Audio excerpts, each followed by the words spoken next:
अस्सलामुअलैकुम स्टूडेंट्स। आवाज़ आ रही है? कोई ये बता दे स्क्रीन भी डिस्प्ले हो रही है या नहीं हो रही? आपके माइक ओपन है? जी सर, आवाज़ आ रही है आपकी। ओके ठीक है। ये बैच 250 है, इसकी 7th क्लास है। तो हमने लास्ट टाइम जो थी वो वेस्टर्न फ़िलासफ़ी को एंड कर लिया था। आपको याद होगा हमने जो है उसको ख़त्म किया था। तो आज जो हम स्टार्ट करेंगे ये पॉलिटिकल सिस्टम को स्टार्ट करेंगे, जो कि आपके पेपर 2 में है। 4 लेक्चर्स में ये पॉलिटिकल सिस्टम हम ख़त्म करेंगे। 8 पॉलिटिकल सिस्टम हम पढ़ेंगे जो मेजर हैं, जिनमें आज जो पढ़ेंगे वो एक ब्रिटिश का सिस्टम पढ़ेंगे, यूके का सिस्टम और यूएस का सिस्टम पढ़ेंगे। दोनों में से एक एक क्वेश्चन ज़रूर आता है हर साल पेपर में। मतलब ओवरऑल जो आज हम पढ़ेंगे ये 40 नंबर इसमें से आते हैं। तो आपको इंशाल्लाह मैं अच्छे तरीके से कराऊंगा। आपने गौर से सुनना है ताकि आपको क्लैरिटी हो जाए चीज़ों की। तो जी कोई क्वेश्चन पूछने वाला था, नीचे मैसेज कर रहा है। सर, ये जिन्होंने कॉन्स्टिट्यूशनल लॉ भी ऑप्ट किया हुआ है पॉलिटिकल साइंस के साथ, तो हम उस पेपर में यही पॉलिटिकल सिस्टम वाला लिख जी सकते हैं बहुत सारे का इम्पोर्टेंट ये सारा, क्वेश्चन या आपने कुछ पूछा चेंज है। करना होता है? बेसिकली आज जो मसला चल रहा है कि जो पॉलिटिकल साइंस ऑप्ट कर रहा है वो साथ कॉन्स्टिट्यूशनल लॉ ऑप्ट कर लेता है, ये समझ के कि दोनों एक ही चीज़ें हैं। तो दोनों का कोर्स बिल्कुल ओवरलैप कर रहा है, मतलब कॉन्स्टिट्यूशनल लॉ आपका कवर हो जाता है। लेकिन सबसे इम्पोर्टेंट बात ये है कि दोनों की राइटिंग टेक्निक बहुत ज़्यादा डिफरेंट है। आप कॉन्स्टिट्यूशनल लॉ के पेपर को पॉलिटिकल सिस्टम या पॉलिटिकल साइंस 2 के पेपर की बेस पे अटैम्प्ट नहीं कर सकते। जिस तरह आप पॉलिटिकल साइंस का पेपर अटैम्प्ट करते हैं उस तरह कॉन्स्टिट्यूशनल लॉ का पेपर नहीं अटैम्प्ट कर सकते। बेसिकली वो जो पेपर है वो लॉ का पेपर है। लॉ में आपने आर्टिकल्स लाजमी मेंशन करने होते हैं। अगर फॉर एग्जांपल मैं अगर कहता हूँ कि जैसे हम पॉलिटिकल सिस्टम में सिर्फ पढ़ते हैं कि सिस्टम चल कैसे रहा है, जैसे मैं कहता हूँ कि पाकिस्तान के प्राइम मिनिस्टर के पास क्या क्या पावर्स हैं। मैं कहता हूँ कि भाई उसके पास जो ये कैबिनेट चुनता है वो अपनी सारी कैबिनेट बनाता है, कैबिनेट का हेड होता है, कैबिनेट के मेंबर्स को रीशफल भी कर सकता है, रिमूव भी कर सकता है। तो मैं without mentioning of articles I can write everything. तो मुझे उसके तब भी पॉलिटिकल सिस्टम के अंदर मार्क्स मिल जाएंगे अगर मैं आर्टिकल नहीं मेंशन करता। लेकिन अगर कॉन्स्टिट्यूशनल लॉ के पेपर में मैं इसी तरह से लिख देता हूँ कि ये पावर्स हैं, लेकिन मैं साथ ये आर्टिकल नहीं लिखता कि आर्टिकल 100 के तहत ये पावर है, आर्टिकल 101 के तहत ये पावर है,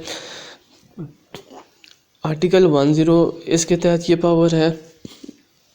तो मैं अगर आर्टिकल नहीं मेंशन करता, I will not get even a single score in that paper. I know lot of people who attempted the constitutional law paper just like a political system and they didn't get any score, got 15, 18, 17 marks। ठीक है, इतने तो उनके MCQs में आ गए होंगे। ठीक है, तो बेसिकली यही बड़ा डिफरेंस है। आपने कॉन्स्टिट्यूशनल लॉ के पेपर को लॉ के पेपर के पैटर्न पे अटैम्प्ट करना है और पॉलिटिकल सिस्टम को पॉलिटिकल सिस्टम के तहत अटैम्प्ट करना है। तो होप सो आपको क्लियर हो गया होगा। आते हैं टॉपिक की तरफ। सबसे पहले हम ब्रिटिश का कॉन्स्टिट्यूशन पढ़ते हैं। इसमें मैं आपको ये बताऊंगा कि ब्रिटिश कॉन्स्टिट्यूशन के फीचर्स क्या क्या हैं। एग्ज़ाम लेवल पे जो कोटेशंस आती होती हैं वो बड़ी इंपॉर्टेंट होती हैं। हर कोटेशन की बेस पे वो पूरा क्वेश्चन दे देता है। तो हम कोटेशन पे पूरा काम करेंगे, कोटेशन को समझाऊंगा मैं आपको सारा कुछ। इसके अलावा हम कन्वेंशंस को पढ़ेंगे, ब्रिटिश पार्लियामेंट को पढ़ेंगे, क्वीन की पावर्स को पढ़ेंगे। क्वेश्चन ज़रूर आता है क्वीन पे भी। इसी तरह हम बिल के पैसेज का पढ़ेंगे और जुडिशियल सिस्टम पढ़ेंगे। तो स्टार्ट करते हैं। सबसे पहले अगर हम ब्रिटिश के एक कॉन्स्टिट्यूशन की फ़ीचर्स की बात करें तो ये फ़ीचर्स बहुत ज़्यादा इम्पोर्टेंट है। सबसे पहले ब्रिटिश के कॉन्स्टिट्यूशन का जो फ़ीचर है वो एवोल्यूशनरी है, यानी ब्रिटिश का कॉन्स्टिट्यूशन एवोल्यूशनरी है। ये इवॉल्व हो के प्रेजेंट शेप में आया है। एवोल्यूशनरी से क्या मुराद है? अगर हम पाकिस्तान का कॉन्स्टिट्यूशन देखें तो ये कोई एवोल्यूशनरी नहीं है, ये बल्कि एक रिटन कॉन्स्टिट्यूशन है जिसको एक कॉन्स्टिट्यूशन असम्बली बैठी है और उसको लिखती है। इसी तरह अमेरिका का कॉन्स्टिट्यूशन है, कॉन्स्टिट्यूशन असम्बली बनी है, उसने राइट किया है। लेकिन ब्रिटिश का कॉन्स्टिट्यूशन एवॉल्व होता रहा है with the passage of time. पुराने ज़मानों से जो उनकी कल्चर और ट्रेडिशन डेवलप होती रही हैं वो आज के प्रेजेंट कॉन्स्टिट्यूशन की शेप में आ गई हैं। ब्रिटिश का पूरा पोर्शन जो है, एक major portion of constitution unwritten form में है, यानी कन्वेंशंस और ट्रेडिशन पे बेस कर रहा है। Lot of traditions are there in British constitution. और क्यों ट्रेडिशन हमेशा इवॉल्व होती है, ट्रेडिशन को कोई बैठ के लिखता तो नहीं है, ट्रेडिशन को कोई बैठ के जो है बनाता तो नहीं है, ट्रेडिशन तो इवॉल्व होती हैं, वो ट्रेडिशन बनती हैं एक सोसाइटी से दूसरी सोसाइटी की, एक जनरेशन से दूसरी जनरेशन को ट्रांसफर्स होती हैं। तो इसलिए ब्रिटिश का कॉन्स्टिट्यूशन इवॉल्व हुआ है। फॉर एग्ज़ाम्पल मैं आपको ब्रिटिश के प्राइम मिनिस्टर के ऑफिस की एग्ज़ाम्पल देता हूँ कि कॉन्स्टिट्यूशनली वो ऑफिस नहीं है, बल्कि वो एक कन्वेंशन और ट्रेडिशन पे बेस्ड कर रहा है उनका ऑफिस। लेटर ऑन वो उसको लीगल कोई उन्होंने सेटअप दिया, लेकिन काफ़ी अर्से तक ब्रिटिश का जो प्राइम मिनिस्टर का ऑफिस है वो बहुत ज़्यादा ट्रेडिशन पे बेस्ड है। अभी ये इस तरह से होता था, पहले किंग के ज़माने में ऐसा होता था कि उसने अपने कुछ लैंडलॉर्ड्स चुन लिए थे थोड़े से, ठीक है, काफ़ी ज़्यादा जो उस टाइम के जितने लैंडलॉर्ड होते थे बड़े बड़े जो इन्फ्लुएंस कर सकते थे उनको चुन लिया था और एक प्राइवेट काउंसिल टाइप बना ली थी। काउंसिल टाइप जो होती है प्राइवेट काउंसिल, वो बना ली थी और वो बस उसी से किंग बैठ के मशवरे करके डिसीजन लेता होता था। लेटर ऑन दूसरा किंग आया, उसने देखा कि ये तो काफ़ी बड़ी बॉडी है, बड़ा ज़्यादा लोग इसमें शामिल है, तो उसने उन्हीं में से कुछ थोड़े से लोग चुन लिए जिनको कबाल कहते हैं, तो उनसे किंग डिसाइड करके फ़ैसले करता था। लेटर ऑन नेक्स्ट किंग आया, वो जर्मन था, जर्मन बाय ओरिजिन था, उसको इंग्लिश नहीं आती थी, तो वो इनकी मीटिंग्स ही नहीं अटेंड करता होता था, तो मिनिस्टर खुद ही आते थे, मीटिंग्स करते थे और क्या होता था डिसीजन ले लेते थे, ठीक है। तो उनमें जो मिनिस्टर्स आते थे जो मीटिंग्स कर लेते थे, उनमें जो प्रोमिनेंट मेंबर होता था जो उनकी मीटिंग प्रिजाइड कर लेता था, लेटर ऑन वो जो है प्राइम मिनिस्टर का ऑफिस डेवलप हो गया और बाकी कैबिनेट की फॉर्म में डेवलप हो गए। तो कैबिनेट और प्राइम मिनिस्टर उनका एक एग्जांपल है एवोल्यूशनरी प्रोसेस की कि किस तरह से ब्रिटिश का कॉन्स्टिट्यूशन इवॉल्व हुआ है। Lot number of traditions are there. हम आगे जाके जब मैं आपको कन्वेंशन पढ़ाऊँगा तो उसमें हम डिस्कस करेंगे कि क्या क्या ट्रेडिशंस हैं, क्या क्या कस्टम्स हैं, किस तरह से इवॉल्व हुई हैं।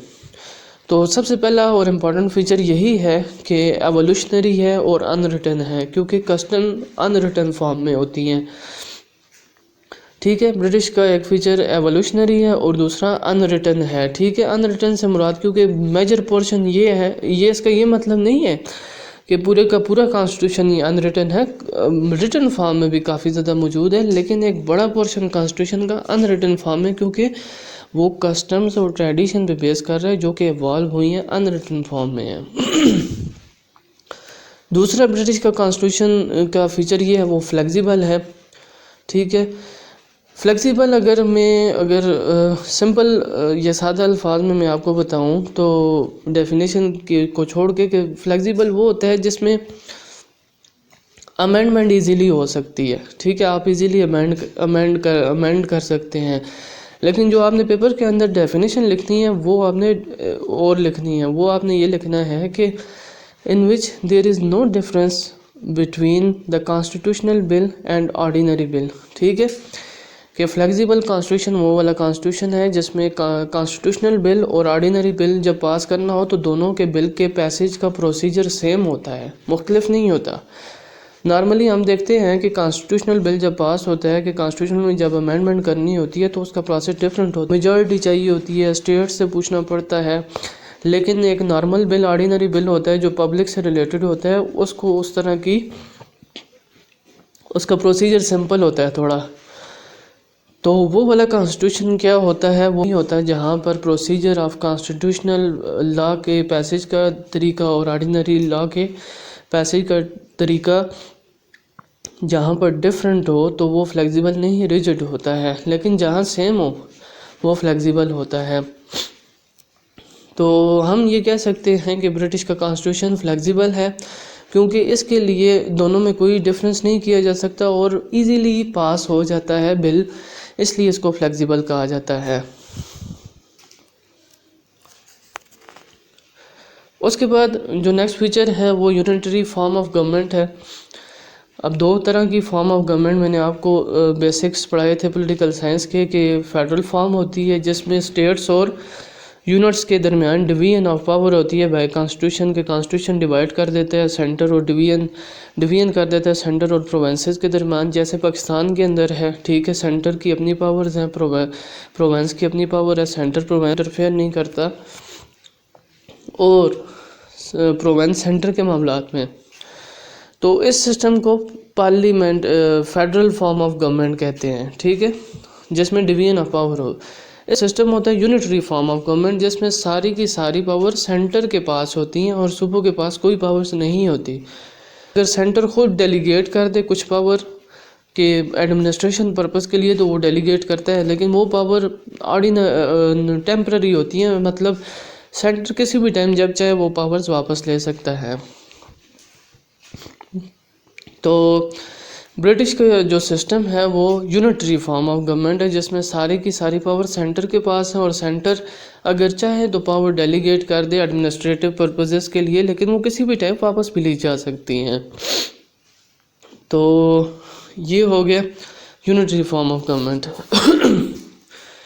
नेक्स्ट जो फीचर है वो ब्रिटिश कॉन्स्टिट्यूशन का वो पार्लियामेंट्री फॉर्म ऑफ गवर्नमेंट है। आपको बेसिक में मैंने दो सिस्टम पढ़ाए थे, एक था पार्लियामेंट्री फॉर्म ऑफ गवर्नमेंट और दूसरा था इसके अपोजिट फॉर्म ऑफ गवर्नमेंट जो कि था प्रेसिडेंशियल फॉर्म ऑफ गवर्नमेंट।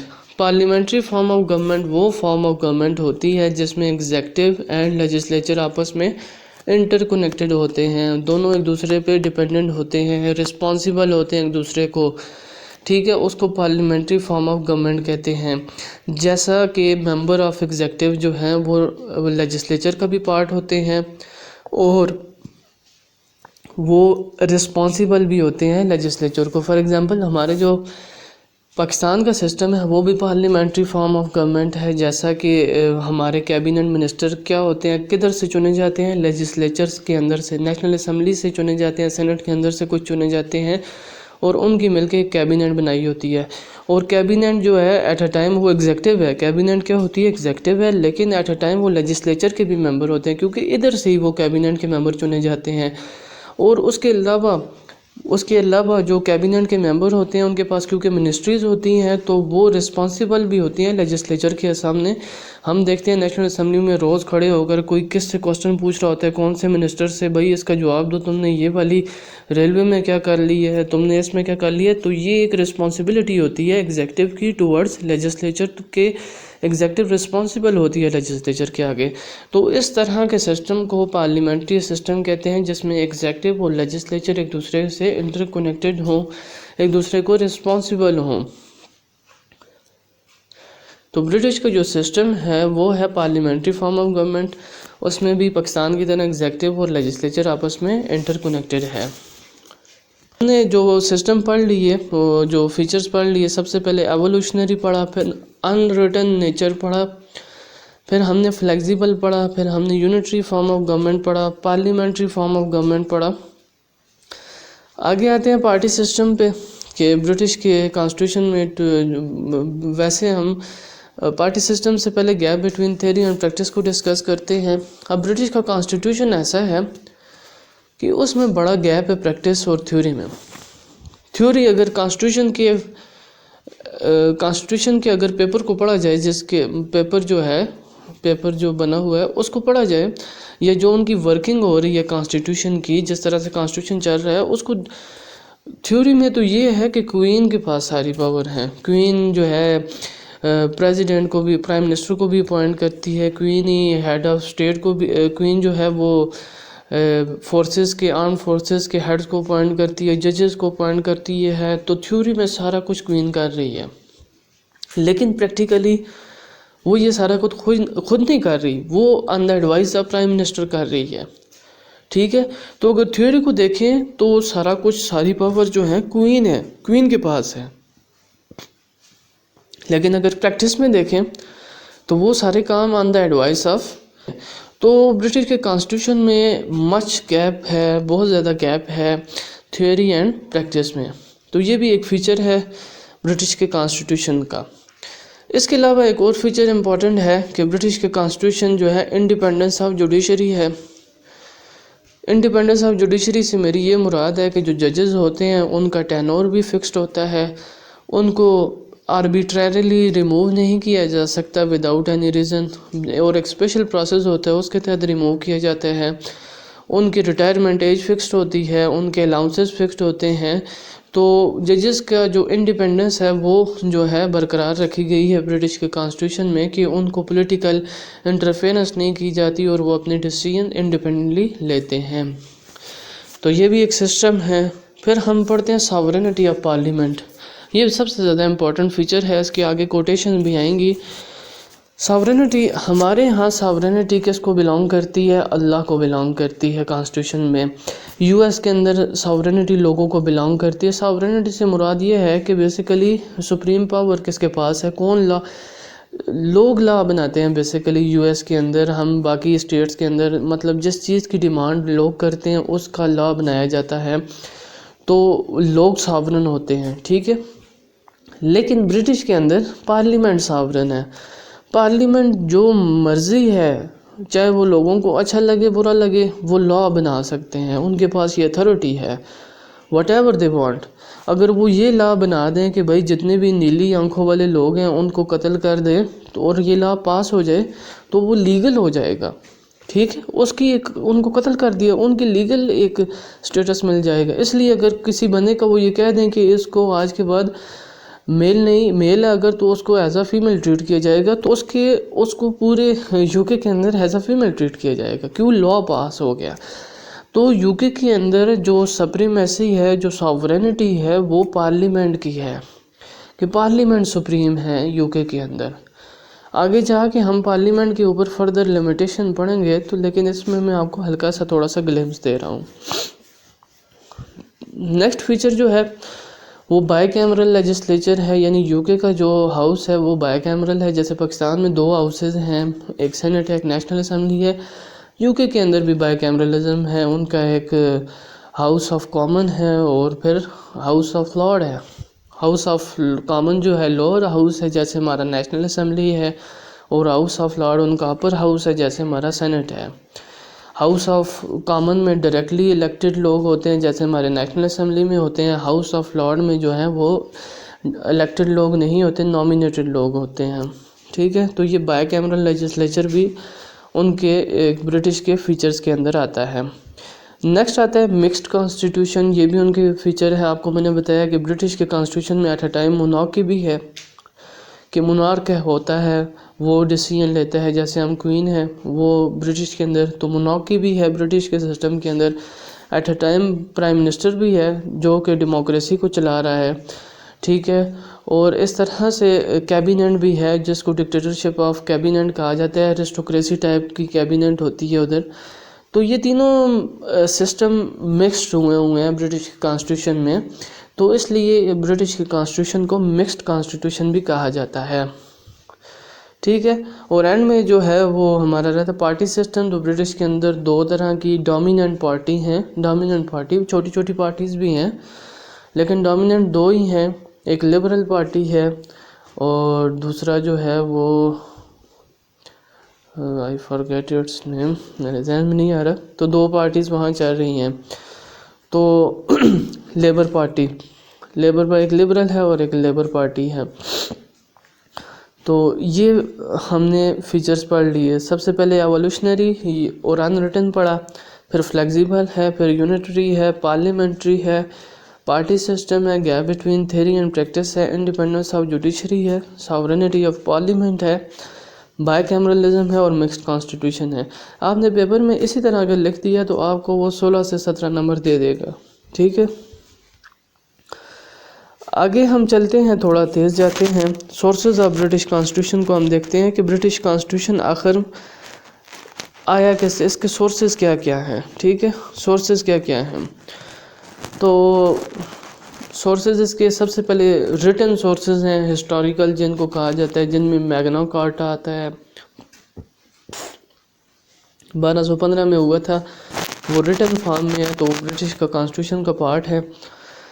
इसी तरह पिटीशन ऑफ राइट एक एक्ट हुआ था, ठीक है, 1628 में, जिसमें किंग जब ये जंग चल रही थी कि डेमोक्रेसी और किंग की आपस में जंग चल रही थी, तो उस टाइम जो है पिटीशन ऑफ राइट 1628 हुआ था, जिसमें किंग ने एग्री किया कि अब वो कोई टैक्स पार्लियामेंट के मशवरे के बगैर नहीं लगाएगा और कोई बगैर अनलॉफुल इम्प्रिजनमेंट नहीं करेगा। तो इसी तरह फिर एक और हुआ, बिल ऑफ राइट 1689 में हुआ, जिसमें किंग के लिए ये इलीगल हो गया कि वो पार्लियामेंट के किसी एक्ट को जो है वो रिजेक्ट करे, और उसकी प्राइवेट आर्मी जो किंग उस टाइम रखते होते थे उसको भी पॉलिश कर लिया।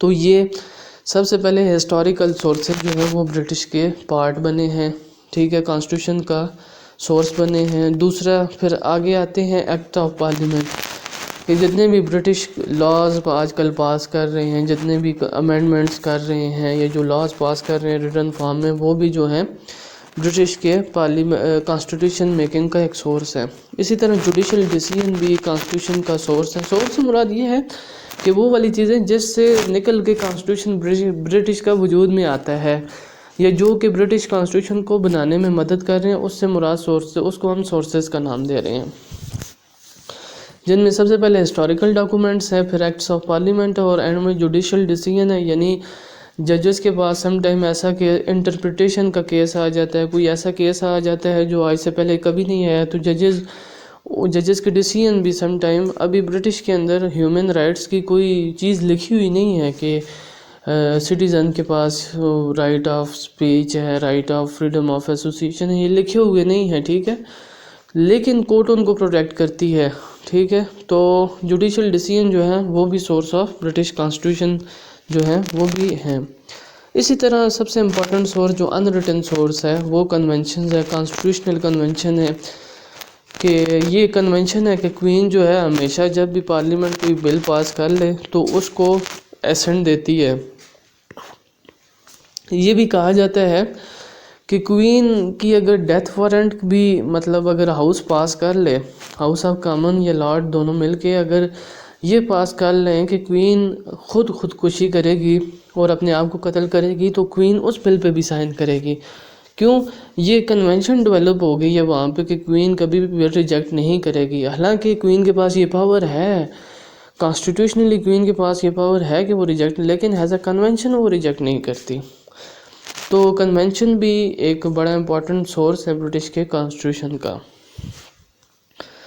नेक्स्ट अगर हम देखें तो अब हम पढ़ते हैं, हमने देखा कि ब्रिटिश के लोग कन्वेंशंस को बड़ा फॉलो करते हैं ब्रिटिश की, लेकिन पाकिस्तान में हम देखते हैं इतनी कन्वेंशंस को इस तरह इतनी वक़्त नहीं दी जाती, लोग कन्वेंशंस को ब्रेक कर देते हैं। तो हम पढ़ते हैं कि यार आखिर क्या वजह है कि ब्रिटिश के लोग अपनी कन्वेंशंस को इतना फॉलो करते हैं कि उसको ब्रेक ही नहीं करते, ठीक है। क्वीन आज तक, मतलब जब से डेमोक्रेसी वहाँ फ्लरिश हुई है, क्वीन ने आज तक कोई बिल रिजेक्ट नहीं किया, हालांकि क्वीन के पास ये पावर है। इसी तरह बहुत सी जो है वो कन्वेंशंस हैं जो फॉलो की जाती हैं और एक अरसे से चल रहे हैं और उनको कोई ब्रेक नहीं कर रहा। हालांकि अगर कन्वेंशन को ब्रेक किया जाए तो कोई लीगल ब्रेकेज ऑफ लॉ नहीं होती है, ठीक है। कन्वेंशन एक ब्रेक ऑफ लॉ नहीं है कि अगर हम कन्वेंशन को ब्रेक कर देंगे तो कोई लॉ टूट जाएगा। कन्वेंशन तो एक सोशल जो है इंटरेक्शन की वजह से वजूद में आती हैं, लेकिन ब्रिटिश के अंदर कन्वेंशंस को बहुत ज़्यादा फॉलो किया जाता है। तो उसकी क्या रीज़न्स हैं, क्या वजह है, तो इसके ऊपर कुछ लोग अपना अपना फ़लसफ़ा देते हैं। जैसे डाइसी है, इसने कहा कि लोग इसलिए कन्वेंशंस को फॉलो करते हैं क्योंकि कन्वेंशंस इतनी स्ट्रॉन्ग हैं और लॉ के साथ लिंक हो गई हैं कि अगर कन्वेंशन को तोड़ दिया जाए तो वो ये समझा जाएगा कि लॉ टूट गया है। यानी वो ये कहना चाह रहा है कि कन्वेंशन की इतनी ज़्यादा यूटिलाइजेशन हो गई है कि अगर उसको ब्रेक किया जाए या अगर उसको तोड़ा जाए तो वो लॉ के साथ लिंक हो जाती हैं। यानी वो लॉ के साथ इस कदर लिंक हुई हुई हैं कि अगर उनको तोड़ दिया जाए तो वो as a breach of law consider किया जाएगा। जैसा कि वो एग्ज़ाम्पल देता है कि हर साल जो है वो पार्लियामेंट मिलता है वंस अ ईयर, ठीक है। पार्लियामेंट की मीटिंग होती है जिसमें वो बजट पास करते हैं हर साल, और बजट के बाद टैक्स कलेक्शन होती है। तो ये कहते हैं कि ये कन्वेंशन है, ठीक है, ये उनका कोई रिटर्न नहीं है कि वो हर साल लाजमी मिलेंगे। ये एज अ कन्वेंशन डेवलप हो गई है कि वो हर साल मिलते हैं। तो डाइसी ये कहता है कि अगर ये एक कन्वेंशन है लेकिन ये लॉ के साथ इस कदर लिंक हो गई है कि अगर फॉर एग्जांपल वो हर साल नहीं मिलते, एक साल भी अगर वो नहीं मिलते तो उस साल बजट नहीं पास होगा। बजट जब नहीं पास होगा तो एग्जेक्टिव के पास ये पावर नहीं होगी, ऑथराइजेशन नहीं होगी कि वो टैक्स कलेक्ट कर, और पूरे का पूरा यूके का सिस्टम दरम बरम हो जाएगा। तो ये कहते हैं कि कस्टम इसलिए फॉलो की जाती है क्योंकि वो लॉ के साथ बहुत ज़्यादा लिंक हो गई है और अगर उसको तोड़ा जाएगा तो लॉ टूट जाएगा। लेकिन उसका ये क्लेम हम दुरुस्त नहीं मान सकते, ठीक है। उसकी रीज़न ये है कि हर कस्टम जो है लॉ के साथ इतनी ज़्यादा लिंक नहीं है, ठीक है। अगर क्वीन जो है किसी बिल को एसेंट ना दे और रिजेक्ट कर दे तो उससे कोई लॉ का इस तरह का क्वेश्चन अराइज नहीं होता, ठीक है। वो कर सकती है, कोई इतनी ब्रेकेज नहीं है। तो डाइसी का हम व्यू करेक्ट नहीं ले सकते। इसी तरह लोवेल हैं, लोवेल वो ये बिलीव करते हैं कि लोग इसलिए कन्वेंशन को या पॉलिटिकल सैंक्शंस को इसलिए फॉलो किया, पॉलिटिकल कन्वेंशंस को इसलिए फॉलो किया जाता है क्योंकि उसके पीछे पब्लिक फियर होता है। अगर पॉलिटिशियन जो है कन्वेंशंस को फॉलो नहीं करते तो पब्लिक ओपिनियन उनके खिलाफ हो जाएगा। लोगों का फियर जो है उनको कंपेल कर रहा है कि वो पॉलिटिकल कन्वेंशंस को फॉलो करें। तो इसका भी जो है ओपिनियन जो है हम करेक्ट नहीं मान सकते। करेक्ट व्यू क्या है, कन्वेंशंस क्यों फॉलो की जाती हैं ब्रिटिश के अंदर, क्योंकि उन कन्वेंशंस की यूटिलाइजेशन है, उन कन्वेंशंस का उन लोगों को फ़ायदा होता है इसलिए वो फॉलो कर रहे हैं। आपको मैंने बेंथम की थ्योरी ऑफ यूटिलिटेरियन पढ़ाई थी, ठीक है। तो ये यूटिलिटेरियन थ्योरी यहाँ भी लग रही है कि वो कन्वेंशन इसलिए फॉलो कर रहे हैं क्योंकि उनकी कन्वेंशन में यूटिलिटी है, उनको एडवांटेज है लोगों को, इसलिए वो फॉलो कर रहे हैं। तो अक्सर औकात वो ये क्वेश्चन पूछ लेता है कि why people of UK follow the political conventions. तो आपने ये सारी बातें उसमें मेंशन कर लेनी है।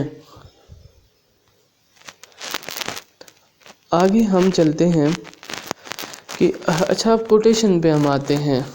क्वेश्चन के टाइम में आपको एंड में दूंगा, आपने सारे क्वेश्चन पूछने हैं, ठीक है। ये कॉन्स्टिट्यूशन जिधर एंड होगा मैं आपसे क्वेश्चन को अलाउ करूँगा, फिर आप पूछ लेना, क्योंकि अभी हम थोड़ा चलते हैं क्योंकि फिर स्टॉप हो जाएंगे हम। अच्छा, ये कोटेशन आती होती है पेपर में अक्सर औकात कि British constitution is the child of accidents explain, ठीक है। कि जो ब्रिटिश का कॉन्स्टिट्यूशन है वो एक्सीडेंटली प्रिपेयर हुआ है, एक्सीडेंटली वजूद में आया है, इसको एक्सप्लेन करें। तो देखें, ये मैं आपको एक्सप्लेन कर चुका हूँ कि ब्रिटिश कॉन्स्टिट्यूशन जो है एक्सीडेंटली कैसे बना। मैंने आपको एग्जांपल दी थी कि किस तरह से प्राइम मिनिस्टर और कैबिनेट वजूद में है। ये एक्सीडेंटली है, किसी ने इंटेंशनली सोच के नहीं बनाया कि अभी हम प्राइम मिनिस्टर बना रहे हैं और कैबिनेट बन रही है। वो किंग इस तरह एक ने जो है अटेंड करनी छोड़ी तो उनमें एक बंदा डोमिनेंट हो गया मीटिंग्स में, वो प्राइम मिनिस्टर का ऑफिस बन गया और फिर कैबिनेट वजूद में आ गई। तो ये एक एक्सीडेंटल है, ठीक है। तो ब्रिटिश का पूरा कॉन्स्टिट्यूशन एक्सीडेंट्स की बुनियाद पे है, कन्वेंशंस से। कन्वेंशंस एक्सीडेंटली बनती हैं, इंटेंशनली नहीं बनती, ठीक है। आपकी जितनी भी ट्रेडिशंस और कस्टम्स डेवलप होती हैं वो एक्सीडेंटली डेवलप होती हैं, with the passage of time जो है वो खुद ही डेवलप होती हैं। तो ब्रिटिश का कॉन्स्टिट्यूशन भी खुद ऑटोमेटिकली डेवलप हुआ है, एक्सीडेंटली डेवलप हुआ है। और अभी 2-3 एग्जांपल तो मैंने दे दिए, एक और एग्जांपल देख लेते हैं कि whether the legislature should be unicameral. अभी मैंने आपको फीचर्स में पाया कि ब्रिटिश बाइकैमरल है, इसके 2 हाउसेस हैं, एक को हाउस ऑफ कॉमन कहा जाता है, दूसरे को हाउस ऑफ लॉर्ड कहा जाता है। अभी ये 2 हाउसेस भी कोई उन्होंने बैठ के नहीं बनाई है, एक्सीडेंटली वजूद में आई हैं। इससे पहले ट्राई कैमरलिज्म था, ठीक है, एडवर्ड 1 के टाइम तक और उसके कुछ टाइम बाद तक भी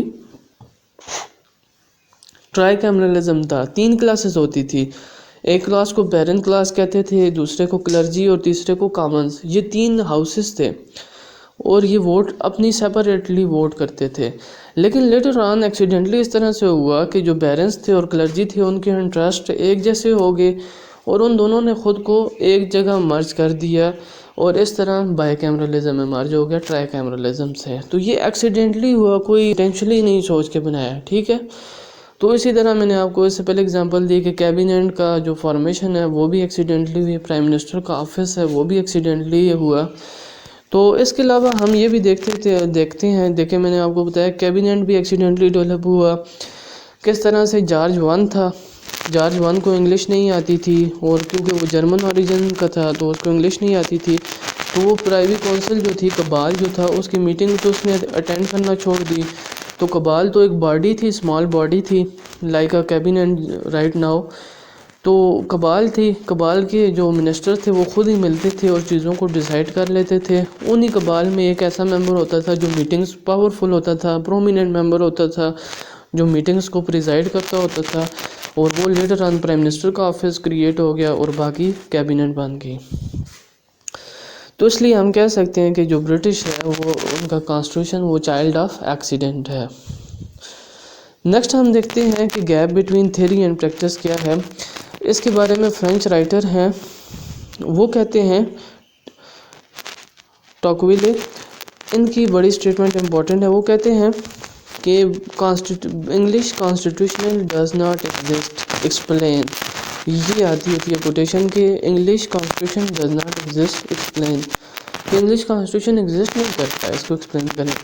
एग्जिस्ट क्यों नहीं करता? अनरिटन फॉर्म जो मैंने आपको बताई है कि कन्वेंशंस पे बेस्ड करता है ब्रिटिश का कॉन्स्टिट्यूशन, प्राइम मिनिस्टर का ऑफिस कन्वेंशन है, क्वीन जो कैबिनेट है वो कन्वेंशन है, और उसके अलावा बाकी बहुत ज़्यादा एग्जांपल्स हैं जो कन्वेंशन पे रिटन नहीं है, ठीक है। तो इस वजह से इस फ्रेंच राइटर का ये कहना है कि ब्रिटिश कॉन्स्टिट्यूशन एग्जिस्ट ही नहीं करता, क्योंकि वो रिटन फॉर्म में नहीं है, तो ये समझता है कि एग्जिस्ट ही नहीं करता। लेकिन प्रेजेंट टाइम में इसकी ये स्टेटमेंट इनकरेक्ट है, क्योंकि अब ब्रिटिश का कॉन्स्टिट्यूशन रिटन फॉर्म में भी काफ़ी हद तक मौजूद है, जिसमें एक्ट ऑफ पार्लियामेंट्स भी हैं, जिसमें रिटन डॉक्यूमेंट्स भी आते हैं जो हमने सोर्सेज में पढ़े, तो वो रिटन फॉर्म में भी हैं।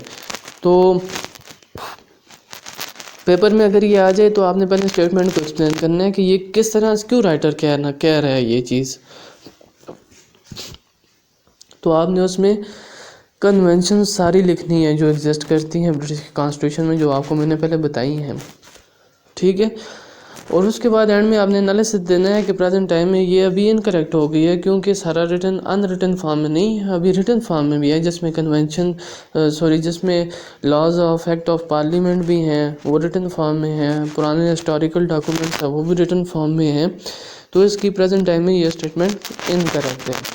दूसरी एक और स्टेटमेंट ये पेपर में देते हैं, English constitution is nothing is what it seems to be और seems to be what it is explain.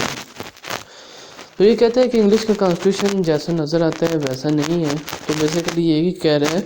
तो आपको मैंने फीचर्स में gap between theory and practice पढ़ाया था, ठीक है।